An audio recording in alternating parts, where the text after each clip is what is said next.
ಎಲ್ಲರಿಗೂ ನಮಸ್ಕಾರ.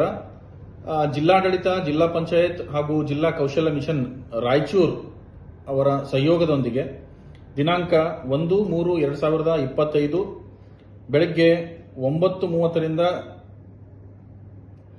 ಸ್ಥಳ ಪ್ರೇಕ್ಷಾಗೃಹ ಅಥವಾ ಆಡಿಟೋರಿಯಂ ಕೃಷಿ ವಿಶ್ವವಿದ್ಯಾಲಯ ರಾಯಚೂರಿನಲ್ಲಿ ಉದ್ಯೋಗ ಮೇಳ 2025 ರಾಯಚೂರು ಹಮ್ಮಿಕೊಳ್ಳಲಾಗಿದ್ದು, ಇಲ್ಲಿ ವಿದ್ಯಾರ್ಥಿಯನ್ನ ಮುಗಿಸಿರುವಂತಹ SSLC ಆಗಿರಬಹುದು, PUC, ITI, ಡಿಪ್ಲೊಮಾ, BE ಹಾಗೂ ಇತರೆ ಯಾವುದೇ PG ಕೋರ್ಸ್ಗಳನ್ನು ಮುಗಿಸಿರುವಂತಹ ವಿದ್ಯಾರ್ಥಿನಿಯರು ಒಂದು ಸದುಪಯೋಗವನ್ನು ಪಡೆದುಕೊಳ್ಳಬಹುದು.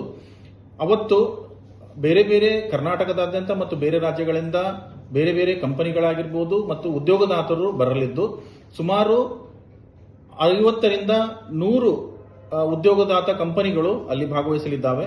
ಆ ಒಂದು ನಿಟ್ಟಿನಲ್ಲಿ ರಾಯಚೂರು ಜಿಲ್ಲೆಯ ಎಲ್ಲ ಯುವಕ ಯುವತಿಯರಲ್ಲಿ ಕೇಳಿಕೊಳ್ಳೋದೇನಂತಂದ್ರೆ, ನಮ್ಮ ಜಿಲ್ಲೆಯಲ್ಲಿ ಈ ಒಂದು ಸುವರ್ಣ ಅವಕಾಶ ಇದ್ದು ಅದರ ಒಂದು ಭಾಗವಾಗಿ ತಾವು ನೋಂದಣಿಯನ್ನ ಕೂಡಲೇ ಮಾಡಿಕೊಂಡು ಉದ್ಯೋಗವನ್ನು ಪಡೆದುಕೊಳ್ಳಬೇಕಾಗಿ ಕೇಳ್ಕೊಳ್ತೇನೆ. ಎಲ್ರಿಗೂ ಧನ್ಯವಾದಗಳು. Thank you.